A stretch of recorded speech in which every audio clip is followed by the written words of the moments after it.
Buenas noches, hermanos, que el Señor les bendiga. Es una vez un privilegio volvernos a ver un miércoles más para poder seguir aprendiendo de la palabra del Señor. Amén. Yo espero que usted tenga listo su Biblia y su cuaderno o libreta de anotaciones, porque es muy importante. Uno de los consejos para aprender de la palabra del Señor es tener anotaciones. Y esto es de tener anotaciones es todo el tiempo, en las prédicas, no solo en los estudios, en las prédicas. Muchas veces nosotros no retenemos conocimiento, información, explicaciones, porque no estamos acostumbrados a anotar. Entonces venimos a la iglesia normalmente en un culto normal y no anotamos. Y la predicación, la meditación pudo haber estado muy bonita, pero probablemente a la hora o a las 2 horas no tengamos el recuerdo, y eso nos ayuda en las anotaciones porque es un plus para poder ir aprendiendo. Entonces yo le recomiendo de que no solo escuche la enseñanza, tómese el tiempo. Si usted es de las personas que escucha esta enseñanza haciendo otras cosas, pues sí, está bien, ¿verdad? Usted tendrá sus razones para decir, bueno, estoy avanzando en alguna de las cosas de la casa, pero no es lo mismo como que usted se siente y lleve anotaciones y usted dice, bueno, me quedaron algunas dudas, vuelvo a escucharlo. Ahora, me puede decir, pero hermano, yo tengo muchas cosas que hacer en la casa, cosas del trabajo, cosas de etcétera. Pero si usted quiere aprender más del Señor, yo lo único que le puedo recomendar y animar es que se tome su tiempo. Amén. Se tome su tiempo, porque es la única forma, es la única manera de aprender más del Señor. Y va a ver cómo las cosas usted después las va a ir comprendiendo mejor. Amén. Así que espero que esté dispuesto, listo para poder recibir del Señor. Amén. El tema que nos toca hoy es la disciplina. Amén. Vamos a orar para darle gracias al Señor. Padre, te damos gracias a esta hora por tu amor, tu fidelidad, tu gracia sobre nuestras vidas, porque nos has guardado, nos proteges y nos bendices. Señor, a esta hora queremos depositar nuestra vida. Señor, atamos y sujetamos todo estorbo que quiera interponerse con la meditación de tu palabra. En el nombre de Jesús, amén y amén. Como le decía hace un momento, la disciplina es el tema que vamos a ver hoy. Y las 2 citas para empezar es Primera de Corintios 5, del 1 al 5. Repito, Primera de Corintios 1, del 1 al 5. Y Segunda de Corintios 7, 10. Primera de Corintios 1.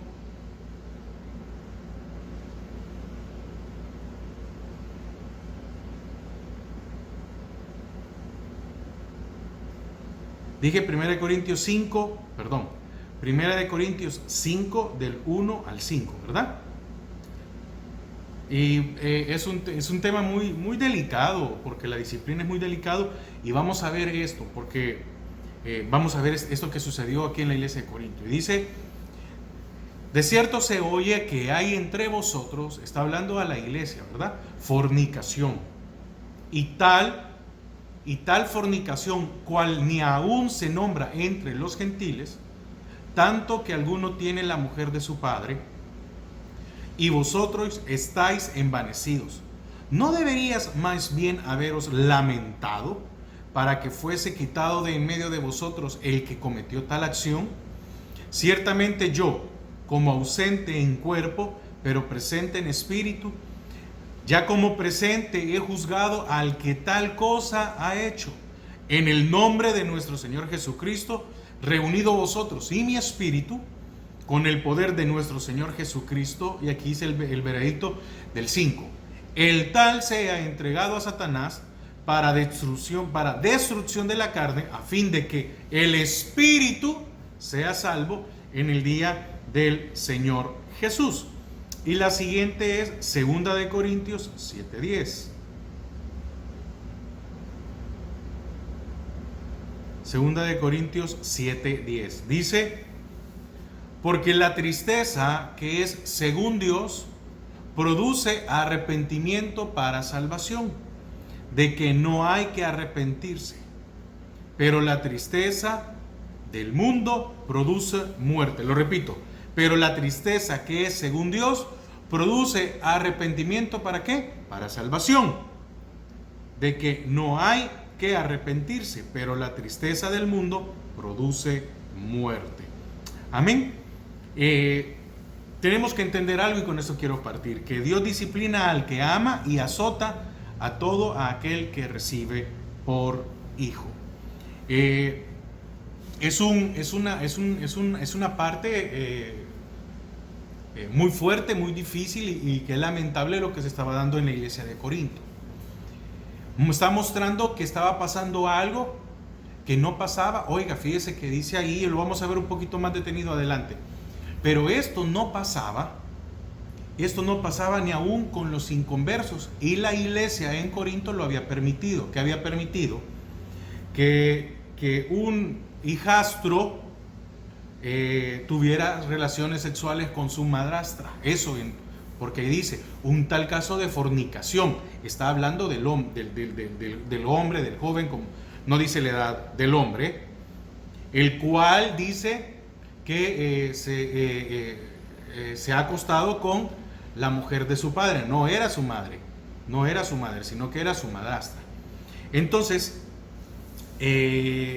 es muy, qué terrible, ¿verdad? Qué terrible que esto se dé dentro de la iglesia cristiana al día de hoy. Porque podemos decir que nadie está exento, ¿verdad?, de cometer un pecado. Pero eso no significa que tenemos vía libre para poder pecar. Lo que pasa es que muchas veces confundimos la misericordia de Dios y creemos que eso permite, pues, poder pecar. Muchas parejas de novios fornican, se casan y creen que al casarse se solucionó todo. Y no es así. No es así. ¿Por qué? Porque se ha ofendido al Señor. Amén. Se ha ofendido. Quebrantamos uno de sus mandamientos, quebrantamos lo que dice su palabra, que el sexo, las relaciones sexuales entre una pareja es dentro del matrimonio, no fuera del matrimonio, es dentro del matrimonio. Entonces, definitivamente el Señor nos escoge para que disfrutemos de la vida eterna y de sus bendiciones. Amén. De la faz en esta tierra o de esta tierra. Y entonces, pero para eso hay que cumplir su palabra. Es difícil porque muchas veces creemos que lo que el mundo enseña, ¿verdad?, lo podemos traer aquí a la iglesia, y no es así. El mundo dice que pruebe. No, los jóvenes le dicen, prueba, a ver qué tal de compatibles son, y si son compatibles, se casan. Y si no son compatibles, entonces acuéstate con uno, con otra, etcétera. Y eso está fuera de la voluntad de Dios, dentro de cumplir su palabra. Lo que se nos olvida a los creyentes, porque estamos hablando a creyentes, es que hay consecuencias y que va a haber disciplina del Señor. Entonces, ¿por qué? Porque el propósito del Señor, cuando decimos, se acuerda que vimos en las enseñanzas anteriores, ¿cuál es el propósito de su voluntad? Vivir en santidad y obediencia. Cuando yo le digo al Señor, Señor, quiero hacer tu voluntad, significa quiero vivir en santidad. Entonces muchas veces es bien triste ver a mucho joven que cree que lo más fácil es irse de la iglesia, pues, para seguir pecando. Pero el problema es que al final se van acumulando, se nos va acumulando muchos pecados y muchas faltas delante del Señor. Y el que es al que es tomado por hijo, dice que Él disciplina y azota. Amén. Entonces, nos ha llamado ¿a qué? A vivir en santidad. La fornicación o el adulterio no está dentro de una vida de santidad. Y como muchas cosas más, no solo eso, la envidia, etcétera. Hay un sinfín. Entonces, vino Pablo y lo explica claramente en su palabra. Dice que nos escogió en Efesios 1:4, para ir avanzando no lo voy a leer, pero para que usted lo anote, nos escogió en Él antes de la fundación del mundo, para que fuésemos santos y sin mancha delante. Oiga, no nos escogió desde, sino que antes de la fundación del mundo. El que es iglesia es desde antes de la fundación del mundo, y el que es reino es desde la fundación del mundo. Entonces, al que Dios elige, le imparte de su naturaleza divina. Así nos otorga la capacidad de huir de la corrupción y del pecado que hay en el mundo, como el caso de José. El caso de José con la esposa o con la mujer de Potifar. Dice que al final él salió desnudo.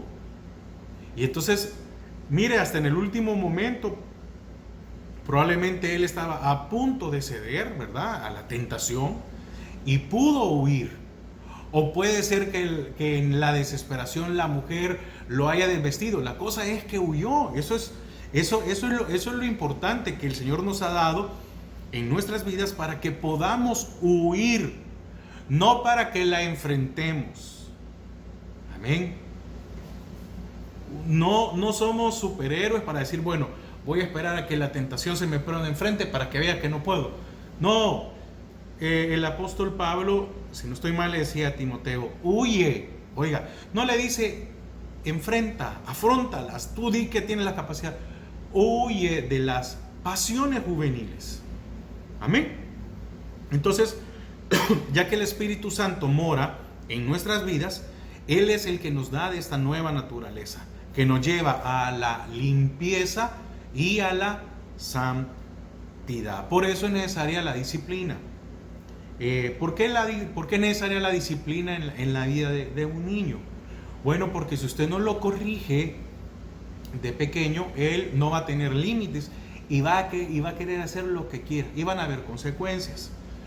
Muchos están en la cárcel porque sus padres nunca les pusieron un límite, nunca los corrigieron. Muchos ya murieron porque sus padres tampoco los disciplinaron. Y muchos, aún gente cristiana que conoce de la palabra del Señor, dice, no, si son niños, sí, pero el tiempo de niños va a pasar y va a llegar un momento en que va a ser preadolescente. Y ahí en la preadolescencia, no en la adolescencia, en la preadolescencia usted puede ver el carácter de cómo va a ser este adolescente. Y después en adolescente se vuelve rebelde, y después viene la juventud, etc. Entonces, Él es el que nos imparte por medio de su Espíritu Santo esta naturaleza que nos lleva a que seamos limpios y que vivamos en santidad. Entonces, cuando un creyente o un verdadero creyente no está viviendo conforme a este propósito de santidad, amén, porque seamos honestos, no es fácil la vida del creyente, pero tampoco es imposible. Pero por eso debemos de perseverar, de escudriñar su palabra. ¿Para qué? Para mantenernos estables. Amén. Entonces, el Espíritu Santo nos anhela celosamente. Él es el que nos redarguye, el que nos dice, no es por ahí. Nos amonesta, nos dice, ¿acaso tú no eres hijo? ¿Acaso no te está viendo el Señor? Y viene esta tristeza, como leíamos en 2 Corintios 7:10, ¿verdad? Que la tristeza que produce el Espíritu es para arrepentimiento y para salvación. Entonces, viene esta tristeza a nosotros porque nos sentimos mal, porque cuando uno ha pecado, porque me incluyo, cuando uno ha pecado, qué mal se siente uno, ¿verdad? Qué difícil es llegar y orar o levantar las manos y decirle, Señor, te fallé. Entonces, Ese es el propósito del Espíritu. ¿Para qué? Para que podamos volver, ser restaurados y tener la comunión con el Señor. Dios, que es nuestro Padre amoroso, Él posee una variedad de medios para tratar y disciplinar a aquellos hijos suyos que viven reincidiendo y en desobediencia. Dios, mire, Dios tiene muchos medios, A algunos les ha venido alguna enfermedad, otros se han quedado sin trabajo, otros han perdido su familia, en el caso de una separación de su hogar, etcétera. ¿Qué sucede? Y antes de que podamos entrar al desarrollo, ¿qué sucede? Que tarde o temprano, óigame bien esto, tarde o temprano va a pasar la disciplina en nuestras vidas. Todo sale a luz. Y tal vez no tanto en que las demás personas se van a dar cuenta, pero muchas veces pueden venir situaciones a nuestra vida en las cuales nosotros estamos conscientes por qué están pasando. Y muchas veces están orando por nosotros, ¿verdad? Tal vez nos hemos quedado sin trabajo, o nos ha pasado algo, una enfermedad o algo, y en la iglesia no oran por nosotros para esto y aquello. Y muchas veces somos los únicos que sabemos que lo que nos está pasando es porque hemos desobedecido a Dios. Amén. Así que una cita más. Una cita más antes de Job 5:17. Yo creo que por favor esta cita antes de entrar de lleno al desarrollo. Entonces, a esto podemos sumarle la alusión de bienaventuranzas que nos proporciona Dios, ¿verdad? Es decir, Él nos da muchas bienaventuranzas, pero Job 5:17 y 18 dice: he aquí, oiga cómo dice Job con respecto al que es disciplinado. Amén. O en este caso dice castigado. Dice: bienaventurado es el hombre a quien Dios castiga. Por tanto, no menosprecies la corrección del Todopoderoso. ¿Se acuerda? No sé si usted se acuerda cuando Asaf dijo: vi cómo crecían o cómo prosperaban los impíos, y él vio eso y se equivocó. Entonces, muchas veces, y el 18, porque Él es quien hace la llaga y Él la vendará, Él hiere y sus manos curan. Ahora, muchas veces nosotros podemos decir: bueno, pero es que fulano que no es creyente hizo lo mismo y no le pasó nada. Claro, el que es inconverso, el que no teme a Dios, la palabra dice que si alguien no confiesa con su boca y acepta al Señor como su único Salvador, hay una condenación, ¿ok? El Señor ya tiene algo con ellos, y no somos quien para juzgar quién es condenado y quién es salvo. Enfoquémonos en nuestras vidas, no en las de los demás. Entonces, he aquí, bienaventurado es el hombre a quien Dios castiga. Entonces, si nosotros hemos pecado, porque no le puedo decir otra palabra, no le puedo decir: no, es que yo me equivoqué, la verdad que forniqué, pero me equivoqué. No, esa es la palabra. Amén. Entonces, si yo peco, amén, si yo peco, el Señor tiene toda la potestad como para disciplinarme. ¿Hasta dónde puede llegar conmigo? No lo sé. Nos arriesgamos. Eso es lo único que le puedo decir.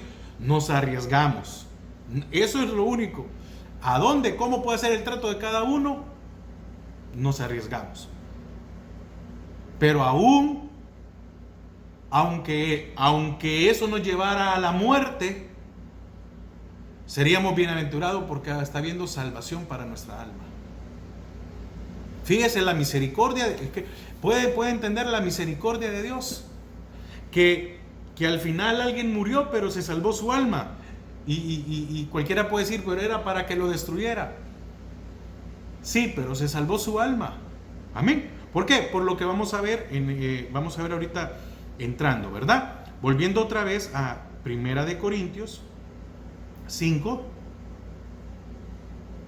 1 y 2. Dice, de cierto se oye que hay entre vosotros fornicación. Oiga, de cierto se oye. Entonces podemos decir que la congregación lo había escuchado, la gente lo sabía. Y tal fornicación, cual ni aún se nombra entre los gentiles. Imagínense lo que está diciendo, que ni los inconversos hacían eso, ni ellos lo mencionaban, y se estaba dando algo dentro de la iglesia. Dice, tanto que alguno tiene la mujer de su padre, es decir, la madrastra, y vosotros estáis envanecidos.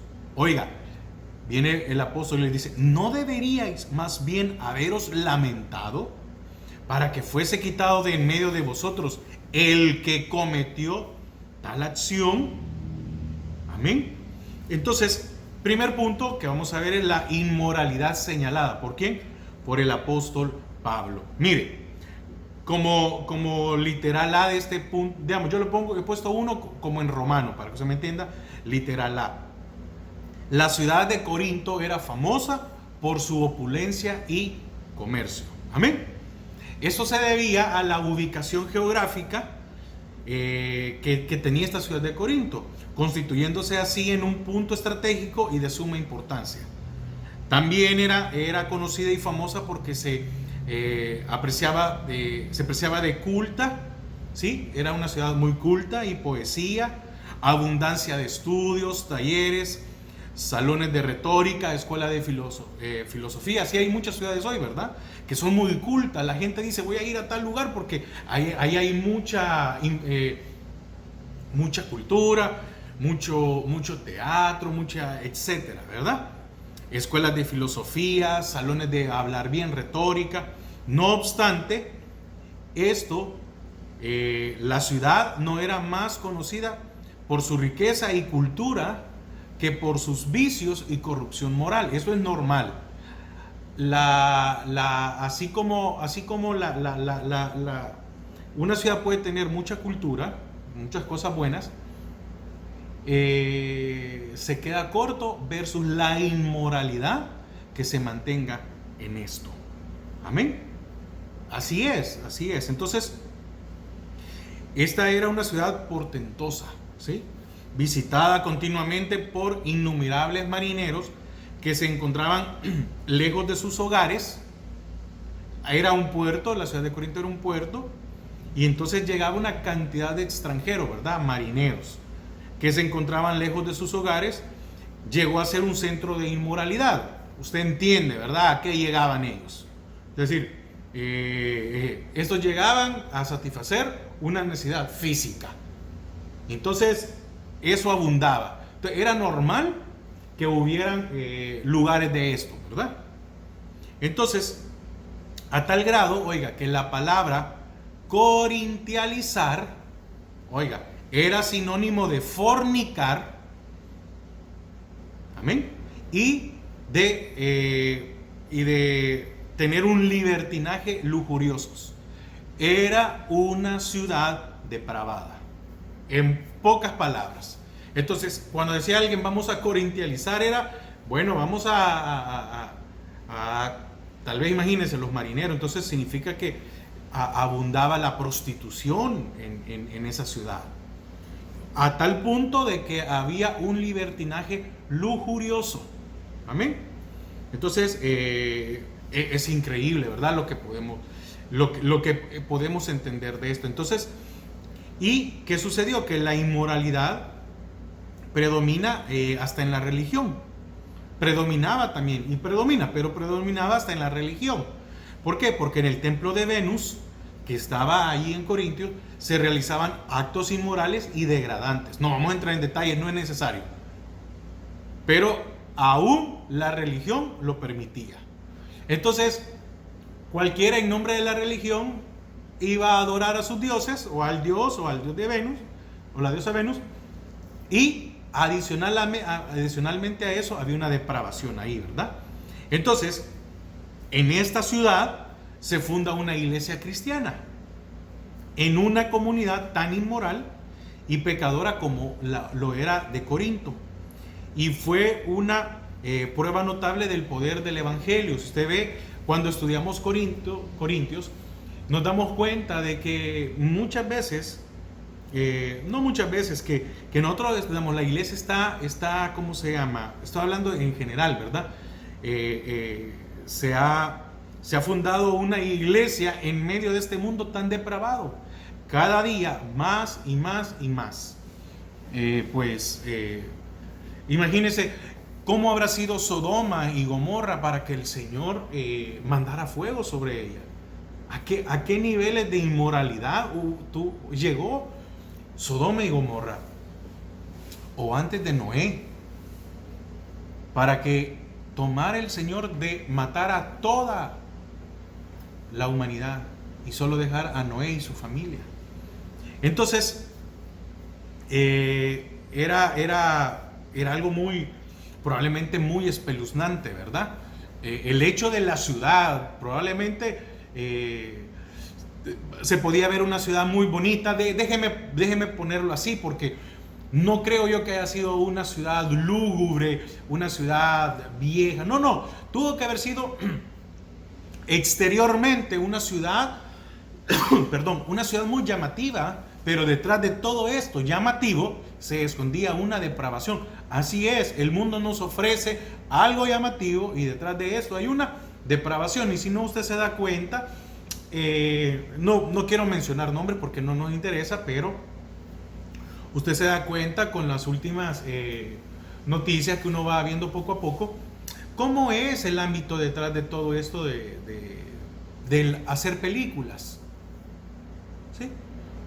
La gente es famosa, la gente sale en esto, todo lo que se les da, pero hay un precio que pagar por salir en una película, pues, porque un director, etcétera, todo lo que se mueve detrás de eso.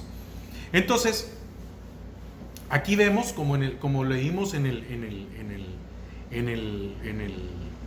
versículo 1, el caso de inmoralidad. Imagínense, fue ocultada por los corintios cuando los corintios se lo ocultaron a Pablo. Cuando estos le escribieron al apóstol sobre ciertos puntos doctrinales, ¿verdad? Porque dice 1 Corintios 7.1. Vámonos a 1 Corintios 7.1. Y oiga lo que dice nada más. En cuanto a las cosas de que me escribisteis, quiere decir que los corintios le habían escrito algunas cosas a Pablo. Oiga, por el trasfondo que estamos viendo, por el contexto, bueno le sería al hombre no tocar mujer.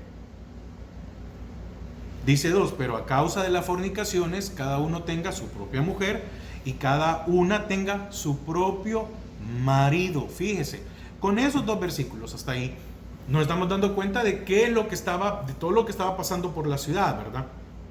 Entonces, no es que Pablo estaba hablando de un celibato. Amén. Pablo no es que fue soltero, como muchos dicen que Pablo nunca se casó. No.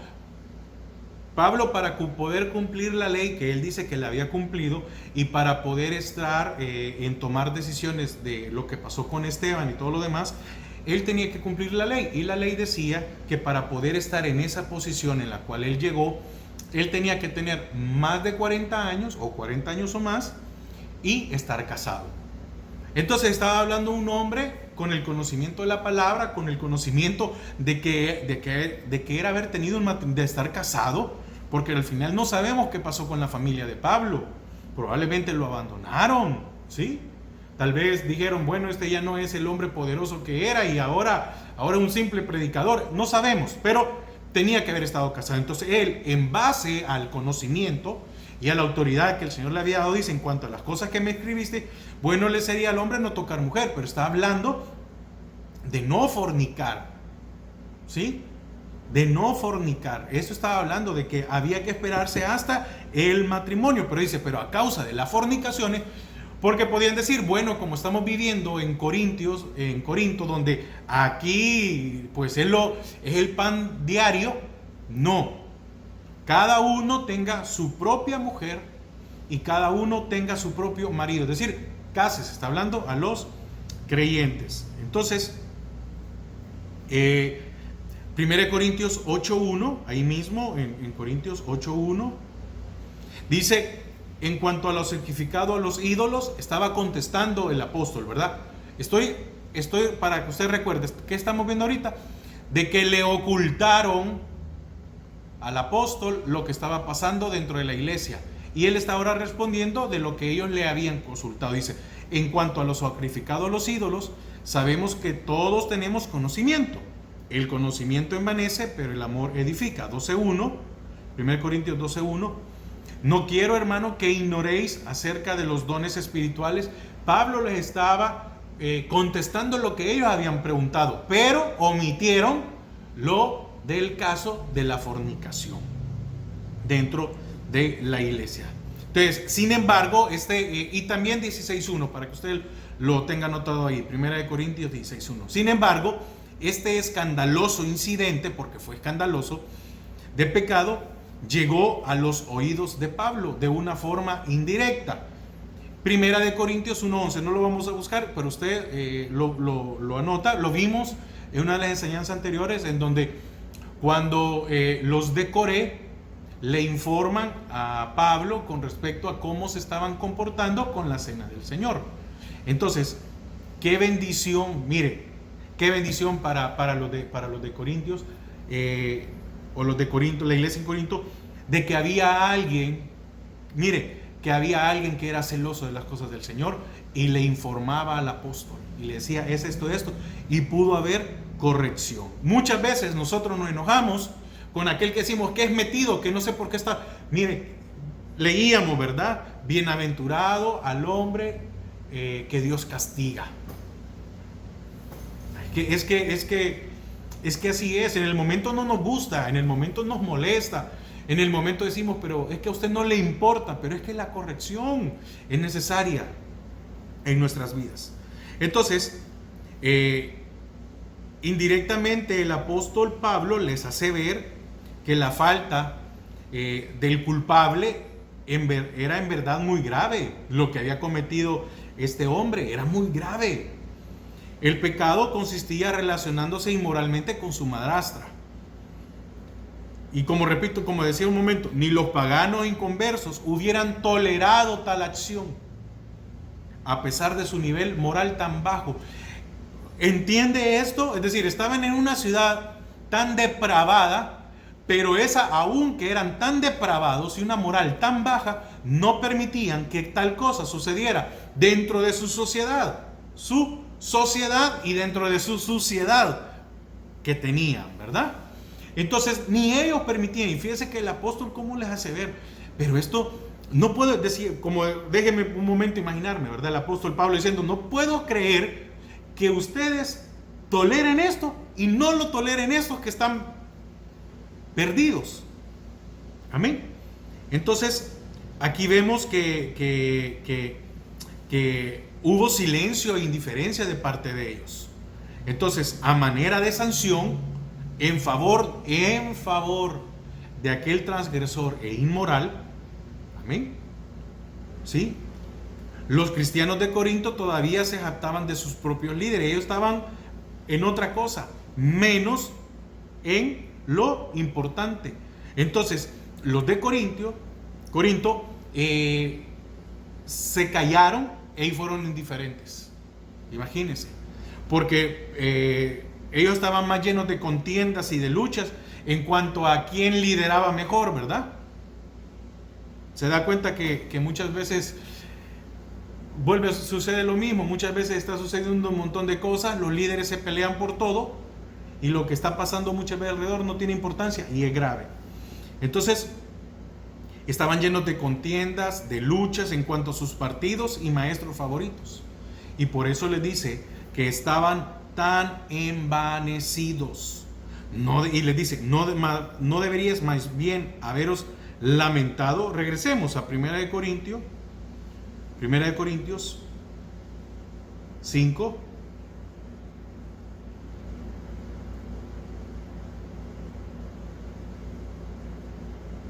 Primera de Corintios 5, 2 dice: y vosotros estáis envanecidos. ¿No deberías más bien haberos lamentado para que fuese quitado de en medio de vosotros el que cometió tal acción? El Pablo estaba reprendiendo, diciéndole: ¿cómo es posible que ustedes se hicieron el ojo pacho con esto? Entonces, esta fue una drástica y fuerte amonestación de Pablo a la actitud de aquellos cristianos vanagloriosos y orgullosos, ¿sí? Y era con el fin de hacerles reflexionar y cambiar de postura en cuanto a la disciplina de tal persona, y esto llevar a una depuración de la iglesia, porque no se puede consentir, bueno, se tiene el conocimiento, no se puede consentir con esto, no se puede, porque se le está haciendo un daño a la iglesia, porque al final lo que sucede es esto, que muchas veces los líderes, y déjeme pensar de una buena manera, no siendo malo, pero déjeme pensar, muchas veces el que es líder no sabe lo que está pasando, el pastor no sabe pero hay otros que sí saben, y entonces no se puede estar de esa manera, no se puede ocultar, amén. Entonces, alguien puede decir: pero mira, hermano, es que si yo me meto, me voy a meter en un problema, porque si se llega a saber y no sé qué. Bueno, yo espero que usted tenga líderes y hablo en general, porque hay gente, no solo de Misión Cristiana Judá, que ve esto, sino que gente, yo espero que usted tenga un pastor en el que se pueda confiar, un líder en el que se pueda confiar con respecto a esto, que tome cartas en el asunto. Y si no es así, y si es un lugar donde se permite de todo, bueno, solo me queda decirle: tome una decisión y busque un lugar en donde no suceda esto, ¿verdad? No le estoy invitando a irse de su iglesia, por favor, no. Pero entienda, si usted está en un lugar, al final le va a hacer carga a usted. Busque un lugar en donde no se permita esto. Amén. Por lo menos por parte de los pastores o de los líderes. Porque la gente, mire, de ese tipo de gente vamos a encontrar en cualquier lugar. Y no siempre es culpa del pastor. Porque los pastores se dedican a predicar la palabra. Si la gente no quiere cambiar, ¿qué podemos hacer? No va a encontrar una iglesia perfecta, porque todos somos pecadores. Pero sí, yo creo que el Señor tiene lugares en donde se predique de vivir en santidad, de la restauración del alma. Amén. Entonces, esta fue una drástica y fuerte amonestación del apóstol Pablo a la actitud de aquellos cristianos vanagloriosos y orgullosos, con el fin de hacerles reflexionar y cambiar de postura en cuanto a la disciplina y la depuración de la iglesia. Primero, deberían de haber comprendido que la verdadera gloria de la iglesia cristiana no radica en la elocuencia y dones de sus grandes líderes y maestros, sino en la pureza moral y vida ejemplar de sus miembros. Pablo decía: de nada sirve que hable en lenguas, pero si no tengo amor, no sirvo. De nada sirve que alguien sea muy elocuente, que hable, que tenga características, dones, que se pueda tocar los instrumentos, pero si al final se vive inmoralmente, no sirve de nada. Sino que la gloria de una iglesia cristiana es la pureza moral y vida ejemplar de sus miembros. Entonces, segundo, para que fuese quitado de en medio de ellos, dice, de en medio de vosotros, el que cometió tal acción, por la separación de la comunión con los santos. Amén.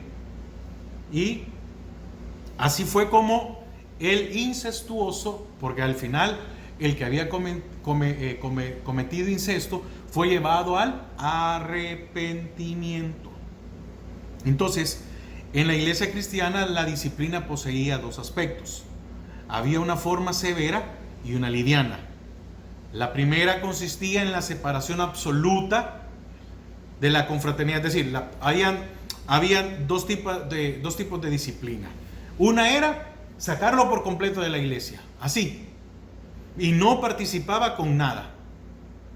Era sacarlo de la confraternidad y de la iglesia, que no se juntaran con los otros hermanos para que no los contaminara. Y la segunda era que los separaban únicamente de la cena del Señor y no de la iglesia para su restauración. En el caso de este, dice ahí, volvamos otra vez a 1 Corintios 5, el tal sea entregado a Satanás, 5:5, oiga, era una separación completa para destrucción de la carne, a fin de que el espíritu sea salvo en el día del Señor Jesús. ¿Qué pasó con este? Lo echaron de la iglesia, le cerraron las puertas. Pero mire, en 2 de Corintios, en la segunda epístola, se ve que este hombre fue restaurado, fíjese. Por eso, bienaventurado al hombre que Dios castiga. Este fue restaurado. Y Pablo le dice, oye, a los mismos de Corintios, les dice, yo ya lo perdoné, así que perdónenlo ustedes y déjanlo porque ya entendió. Aquí se dio un juicio, sáquenlo para que muera, pero que su alma sea salva. Fíjese, ahí estamos la misericordia, porque cometió un pecado atroz, sí, algo muy desagradable, pero tuvo esa oportunidad de que su alma fuera salva. Pero qué misericordia, que fue restaurado y pudo regresar a la iglesia. Amén. Entonces, segundo punto, el primero era la inmoralidad que había, ¿verdad? Y segundo punto es que debe de haber siempre una cobertura apostólica o pastoral. Estamos viendo el ejemplo, ¿verdad? En el caso del apóstol Pablo a este lugar. Y ahora lo podemos ver como una cobertura pastoral. Entonces, ¿qué significa esto? Que todo cristiano debe estar bajo cobertura. Ese es el orden de Dios. Amén. Los apóstoles, pastores, etcétera, son los ministros de mayor autoridad y alrededor de quienes giran los demás ministerios. Por ende, también cada miembro del cuerpo de Cristo. El problema es que muchos confunden, ¿verdad?, el ser sujetos. Y yo le voy a decir algo. Aquel que está dispuesto a cambiar su vida se somete a una autoridad. Y hay algo muy importante que el Señor muestra. El pastor debe tener amor y la sujeción se gana. Amén. Se gana, ¿cómo se llama? Con amor, con enseñanza, con respeto. No se obliga, no se somete para que se tengan que sujetarse. No, es por amor. Es por amor. La sujeción se tiene que ganar. El pastor tiene que ganarse, el líder tiene que ganarse la sujeción de los servidores por amor, no por imposición. Amén. Entonces, dentro de todo cristiano debe estar bajo cobertura. Literal 1. Este es el orden de sujeción que Dios ha establecido. Los ministros y cristianos sueltos e independientes están exentos de la doctrina apostólica y por ello nunca fructifican ni prosperan. Van a haber muchos cristianos que van a decir, el solo Dios es mi pastor y solo Él me manda. No hay que complicarse. No hay que complicarse porque mientras si el Espíritu Santo y la palabra no los ha hecho ver esto, difícilmente uno de ministro los va a hacer cambiar. Amén. Entonces, hay muchos que andan ahí que dicen que son pastores, están sujetos, pero ¿sujetos a quién? Entonces, amén. Segundo, el cometido y función del apóstol, que es lo que estábamos viendo con las funciones, es otorgar respaldo, autoridad, protección, doctrina, confirmación. Amén. Yo como pastor, yo tengo un pastor, tengo una autoridad y mi autoridad me respalda, tiene autoridad sobre mí. me protege. Digamos, yo estoy enseñando, hermano, estamos enseñando por este medio doctrina básica, pero no es porque yo lo que yo quiero, no, es por lo que yo he recibido y respetando, oiga, y respetando lo que Él me ha enseñado a mí.